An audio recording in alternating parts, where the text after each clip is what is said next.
me starry-eyed. Got me upside down, spinning around you. Wanna taste the clouds, dance with the moon. Take a trip around your body. Boy, I love the way you got me. Starry-eyed, got me starry-eyed. What is up guys? Happy weekend sa inyong tanan. For today's video, mga data sa Baguio Beach. But before that, mamalit sa tag kitchen utensil no para gamito nato sa beach unya. Bali diri ko namalit sa Unicity no kay medyo barato ra ang ilahang baligya o daghan po kag choices nga mapilian. Bali mo na niya ito napalit no, gamay nga kalaha, baso, yahong, plato, o kutsilyo.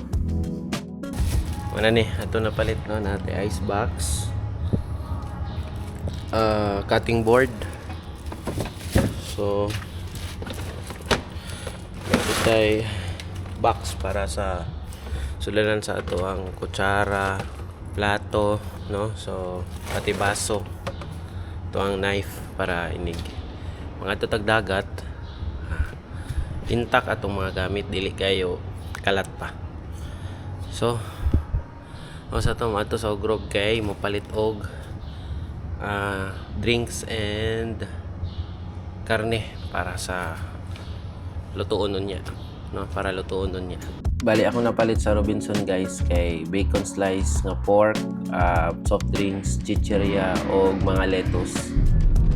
Pagkahuman akong pamalit sa mga gamit o kanunon, diretso na din mi dire sa Baguio Beach, Tukuran sa Buanga del Sur. So niabot mi no exactly 3 PM and until 5:30 ra pod ang ilahang daytime. So beyond that, medyo mahal na ang ilahang rate kay overnight na manggod. So among nabayad is 120 pesos, 50 per adult and 20 pesos for parking fee, and free na ang 9 years old below. Since naa na may camping chair o camping table, wala na may nag-rent o cottage. So bali sa mga utana, ang cottage nila sa daytime is 600 pesos. Nice kaya mo napili nga lugar kay daghan kay kahoy no, so bali landong ragid kayo mo ang pesto. Bali Korean sangyup de mong tirada ni lettuce.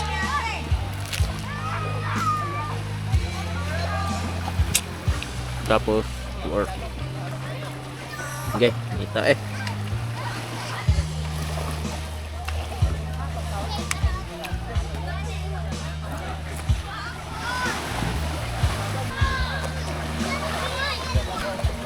suggestion ako sa mga wala pa nakaari diri no.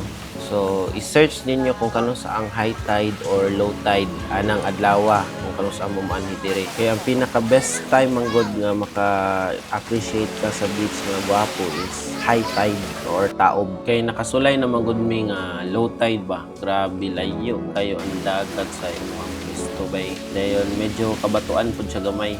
Wala ra day ko nagpalabi og kaligo kay grabe kay kainit. Bali nang palandong lang ta diri sa kilid o nag-shot tagamay. So that's all for me guys. I hope you enjoy my vlog. Don't forget to follow, like, and share.